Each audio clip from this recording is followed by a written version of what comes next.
পূর্ণিমার উপোস করে আমার বর্মশাই দোকান থেকে বাড়ি ফিরলো বেলা 4:30-র সময়। টলমলো পা, চোখের মধ্যে একদম এক কালি পড়ে গেছে, কারণ উপোস করে আছে সারাদিন।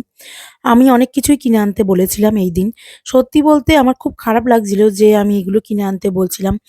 কিন্তু আমার এগুলো দরকার ছিল, সেইজন্য বর্মশাই আবার একটুখানি গেল এগুলো কেনাকাটা করতে। তার উপরে বাড়ির বাজারপত্র সমস্ত কিছু নিয়ে আমার বর্মশাই বিকেল 4টের সময় বাড়ি এসছে।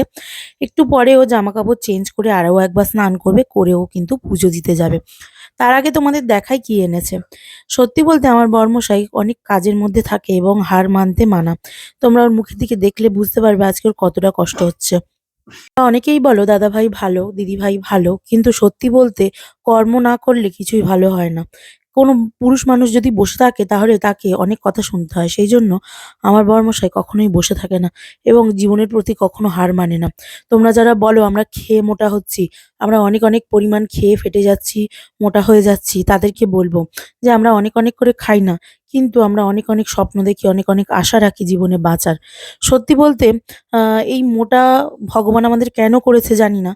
তবে সবসময় মনে হয় যে আমরা রোগা হওয়ার থেকে মোটা হয়েছি বলেই জীবনে অনেকটা আত্ম উপলব্ধি করতে পেরেছি এবং মানুষ হয়ে মানুষকে ছোট বড় কথা বা নিজেদেরকে অনেক উপরতলায় নিয়ে যেতে পারিনি। মাটিতেই ঠেকে আছি। সেই জন্য বলব জীবনে কিছু, কিছু সময় একে অপরের সাথে মিলেমিশে আনন্দ করে থাকা দরকার আছে। আমার বর্মশাইকে ২ টো পাপোশ কিনে আনতে বলেছিলাম, শ্যাম্পু, শার্পো সমস্ত কিছু কিনে আনতে বলেছিলাম। সেগুলো এনেছে। তাছাড়া মাছ, মাংস এগুলো সব এনেছে। কারণ লোকজনেরা খাবে। আর এখানে আমার জন্য একটা এই ঘরে পাপোশ এনেছিল। আমার জন্য না, আমরাই ব্যবহার করব। তো ও বলছিল এগুলো সব দাম কম নিয়েছে বারাইপুর থেকে। মানে যতটা দাম হয় তার তুলনায় অনেকটা কম নিয়েছে। তো একটা, একটা করে বর্মশাই এখানে বের করছিল কি, কি এনেছে। আর এই দেখো বন্ধুরা, এটা বাইরে ওয়েলকাম, এখানে পাতবো। ওকে বলছিলাম দেখো এই লেখাগুলোকে তো পা দিতে নেই। ওয়েলকাম লেখা আছে, তুমি কিছু লেখা ছাড়া আনতে পারলে না? তো তখন ও বলছিল হয়ে গেছে, কি করব আর, এটা ব্যবহার করো। আবারও একটা আমি সিম্পল এনে দেব। তো আমি বললাম আমরা তো পড়াশুনো করি বা যাই করি না কেন লেখাকে পা দিতে নেই। তো অনেক জায়গায় থাকে ওয়েলকাম লেখা, কিন্তু আমি অতটা ভালো লাগে না। পা দিয়ে সেই পাপোশে ভিতরে বাড়ির ভিতরে ঢুকতে ইচ্ছা করে না।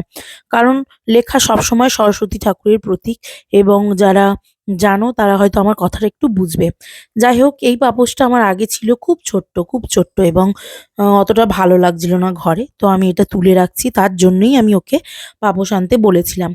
আর দেখো এখন ও এসছে, জামাকাপড় চেঞ্জ করবে, করে আমাকে এই যে এইগুলো আমার দরকারি জিনিসপত্রগুলো সমস্তই এনে দিয়েছে।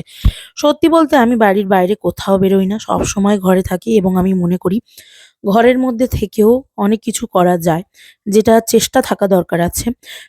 তো আমার বরমশাই কিন্তু বাইরে থেকে যা কিছু দরকার পড়ে সব কিন্তু ও এনে দেয়। এমনকি আমার আ মানে সাজগোজের জিনিস পর্যন্ত সাজাগোজার উম লিপস্টিক, কাজল থেকে সমস্ত কিছুই ও পছন্দ করে এনে দেয়।